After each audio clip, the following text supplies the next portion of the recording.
Seja bem-vindo a Salmos para uma quarentena, nosso tempo devocional no livro de Salmos, neste período de pandemia. Nós vamos ler o Salmo de número 93. O Salmo 93 é um dos salmos que faz parte, digamos, do grupo, do pacote de salmos que exalta a soberania de Deus, Deus como Rei. Encontramos este tema no Salmo 93, depois do 95 até ao 100, portanto é um tema bastante repetido. O Salmo 93, segundo a tradição rabínica dos mestres judeus, costumava ser lida na sexta-feira à noite. Era um salmo que estaria pensado para a época este momento da semana em que se celebrava, digamos, o fim da criação, já que Deus criou o mundo naqueles 6 dias e a sexta-feira à noite seria, digamos, a conclusão da criação e daí a descrição da soberania de Deus. Vamos ler então o Salmo 93, é um salmo pequeno e ele diz assim: Reina o Senhor, revestiu-se de majestade, de poder se revestiu o Senhor e se cingiu. Firmou o mundo que não vacila, desde a antiguidade está firme o seu trono, desde a eternidade. Levantam os rios, ó Senhor, levantam os rios o seu bramido, levantam os rios o seu fragor. Mas o Senhor nas alturas é mais poderoso do que o bramido das grandes águas, do que os poderosos vagalhões do mar. Fidelíssimos são os teus testemunhos. À tua casa convém a santidade, Senhor, para todo o sempre. Portanto, este salmo pequeno, pode parecer pequeno, mas ele tem muito conteúdo e na sua designação, a maneira como ele apresenta Deus é de facto extraordinária. Esta afirmação que é feita várias vezes no livro de Salmos é muito marcante por causa da sua importância, do contexto em que os povos daquela época viviam e a noção de que o domínio, digamos, dos deuses era bastante variado. Aqui nós temos a afirmação categórica de que Deus é um Deus que governa. Portanto, o Salmo começa pela afirmação da soberania de Deus.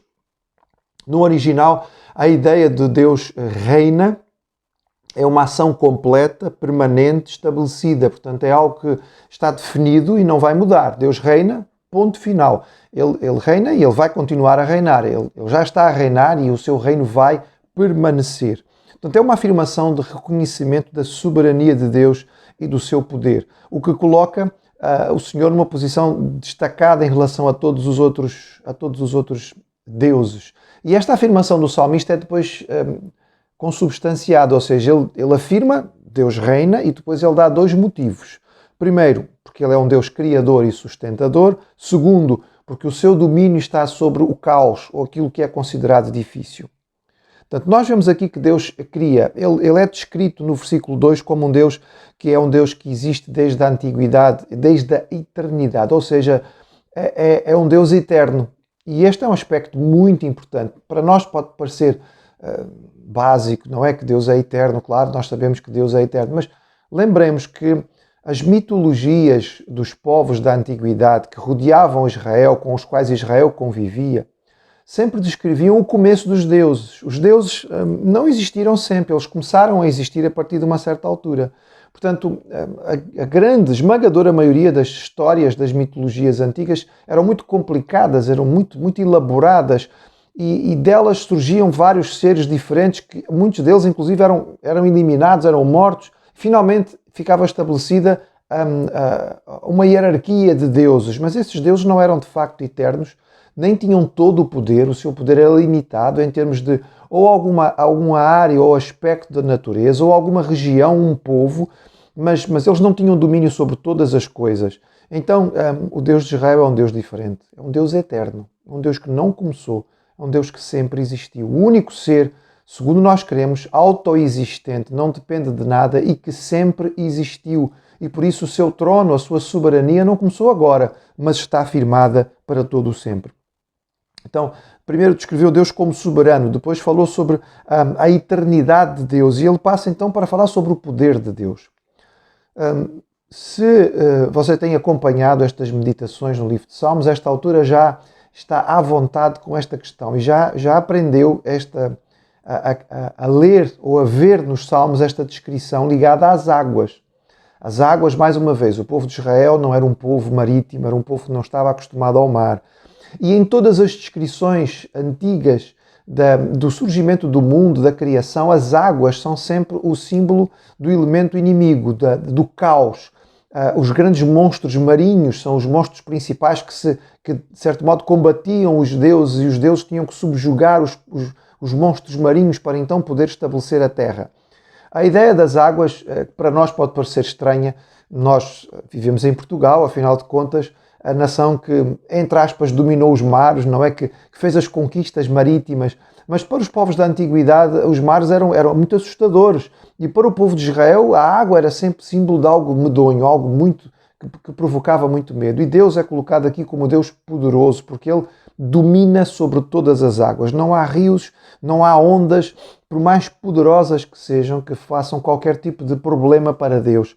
Mas Ele está acima de todas estas coisas. Ele é mais poderoso do que todas elas. Ele as controla. E, portanto, as forças do mal ou do caos, aqui personificadas pelas águas, são dominadas claramente pelo Senhor.